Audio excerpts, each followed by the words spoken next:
So today we're talking about Skid Row, a band from New Jersey, and they are a hard rock and a metal band from the late 80s, kind of labeled as a glam metal band, but I'll talk about that in more detail as I go along.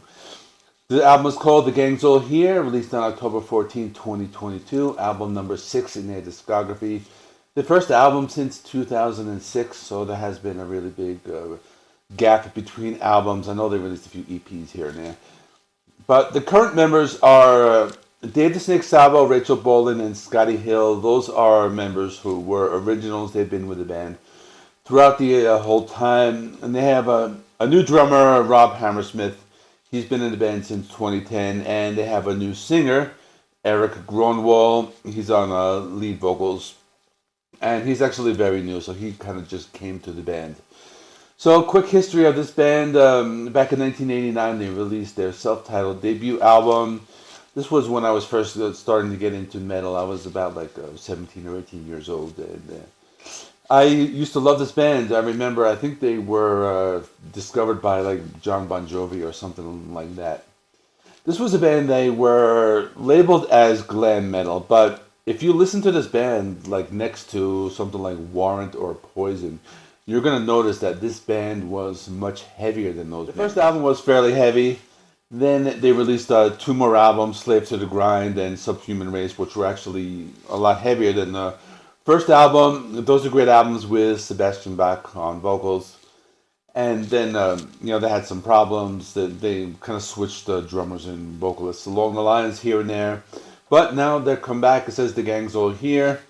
It's a whole new band, and let's talk about this album. So my first impression was, it sounds a lot like their first album, their debut album from 1989. It just has that dirty, that gritty, that, just very metal sound. They're almost like a Judas Priest type of metal, but they have that attitude, more like a Guns N' Roses. So that's kind of what you're getting.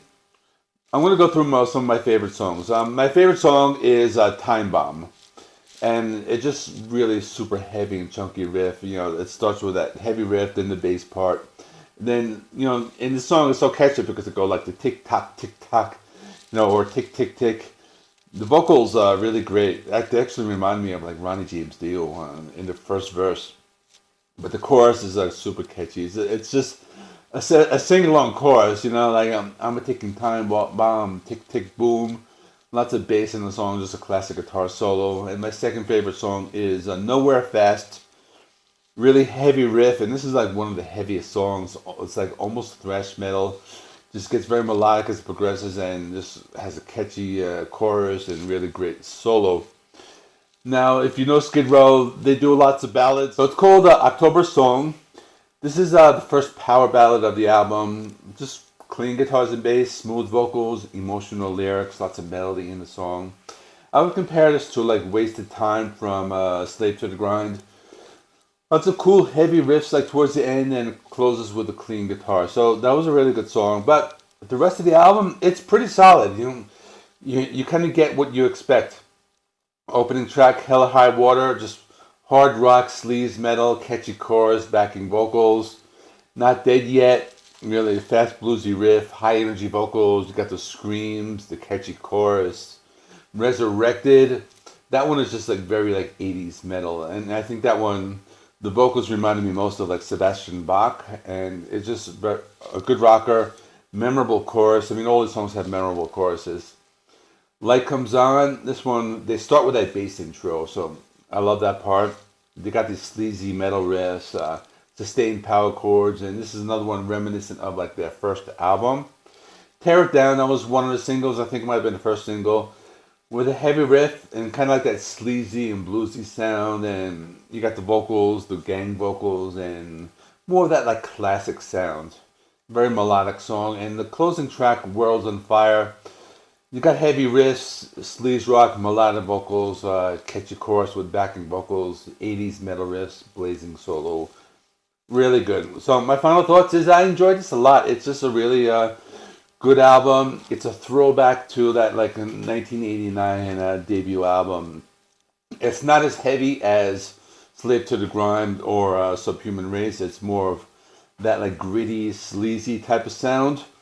Really great production. The drums sound really great. The guitar is really smooth. A really great bass sound, and I think it's a really good comeback. I think if you're a fan of like the original band, a lot of people say Sebastian Bach's not here. It's no longer Skid Row, but keep in mind you got like three of the core members, so I think that does qualify as being Skid Row, even though the vocalist is not there. So if you're a fan of that first album, you'll definitely like this. It's an album that you listen to it the first time and you think it's pretty good, but after the second and third times, these songs are like super catchy and they're just very memorable.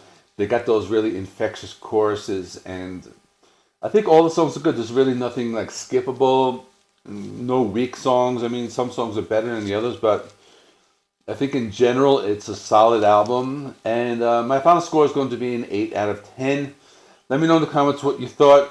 That is all. A couple of videos coming up. I have a collaboration video on the Green Man's channel. I'm going to be recording that like right now. Talking about Queensryche, Promised Land, part of his Dark Horse album series. And I want to do the new Alter Bridge, Pawns and Kings. I want to try to get that one out as well. So thanks for watching. Like, comment, subscribe. See you all in the next one.